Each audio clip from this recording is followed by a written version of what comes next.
You make $100K and you've got $420 in your checking account right now.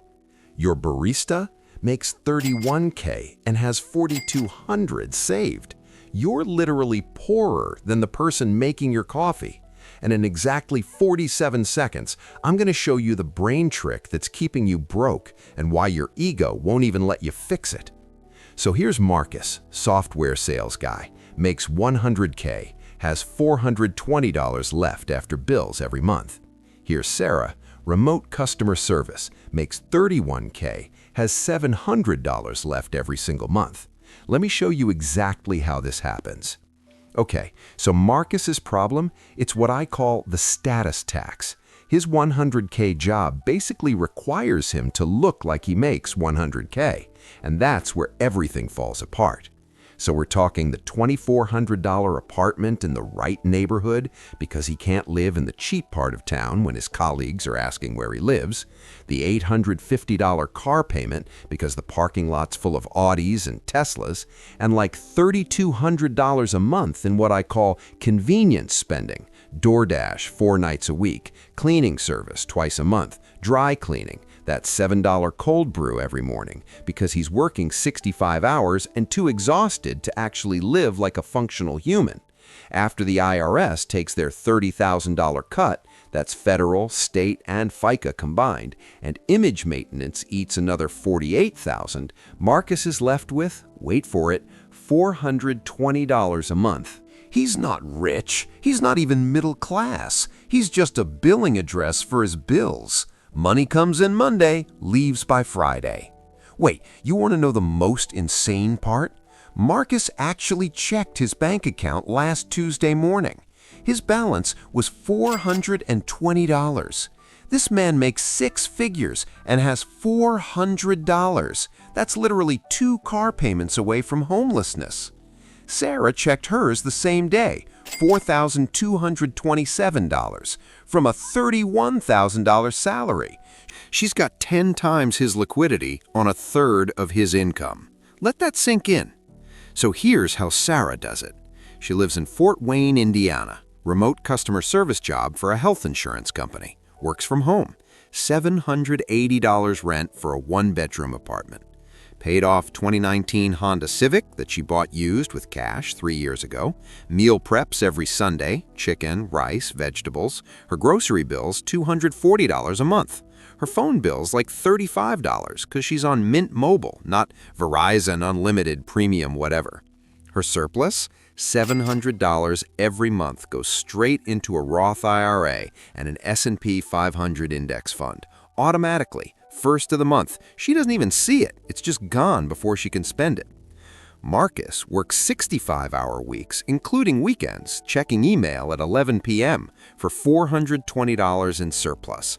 Sarah works 38 hours for $700. She has double his wealth-building power while working 40% less. In 10 years, Sarah's got a $142,000 portfolio, assuming 8% average returns. Marcus has a VP title and a bigger mortgage on a house he's never home to enjoy. And you still think Marcus won the game? Let me show you his calendar real quick. He spends $17,200 a year on a car he drives 19 minutes a day to the office. I actually did the math. That's 6,935 total minutes of driving per year, which means he's paying $2.48 per minute behind the wheel.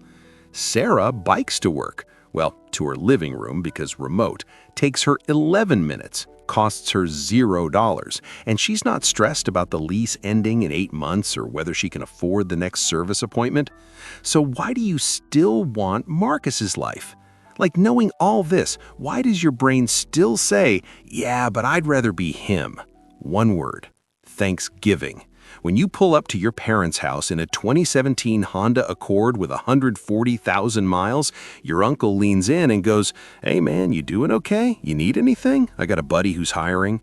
When Marcus pulls up in the leased Audi Q5, nobody asks questions, they ask for career advice. Your brain is still wired for tribal survival. 10,000 years ago, being at the bottom of the social hierarchy meant death, starvation. exile. So your brain interprets an average car and a small apartment as a threat to your survival, even though it's 2026 and you're objectively fine. So you choose the safety treadmill. Busyness feels like survival. Wealth is quiet. Busyness is loud.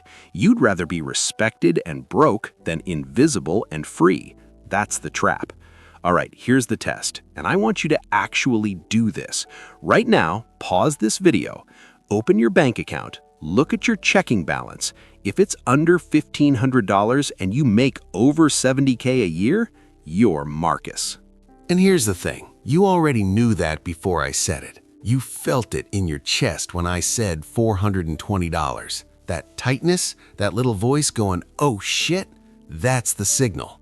That's your brain finally admitting what it's been hiding from you. You're not building wealth, you're funding an illusion.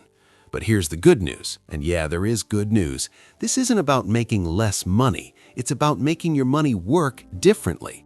You don't need to become a minimalist or move to a van. You just need to kill 3 specific expenses. First, housing. If you're paying more than 25% of your gross income on rent or mortgage, you're Marcus. Drop it to 20%. Move 15 minutes further out. Get a roommate. I don't care. Cut it. Second, transportation. If your car payment is more than $400, you're flexing, not building. Buy used. Pay cash. A 2020 Camry with 40K miles will get you to the same destination as a 2025 BMW lease. Third, convenience spending. Track every single dollar you spend on DoorDash, Uber, coffee, meal kits for 1 month. I guarantee it's over $1,000. Cut it in half. That's $500 back in your pocket. Do those 3 things, just those 3, and you go from Marcus's $420 surplus to $1,800 a month. In 1 year, that's $21,600 invested. In 10 years at 8% returns, that's $327,000. You don't need a bigger salary, you need a smaller ego and a system that works while you're asleep. That's what I do here. I decode the financial signals that 99% of people are too scared to even look at. If you're ready to stop being busy and start being effective, subscribe right now. I post a new breakdown every single week showing you exactly how the game actually works. And if you just checked your bank account and your stomach dropped, comment "decoded" below. I'm replying to every single person. I see you. Let's fix this together.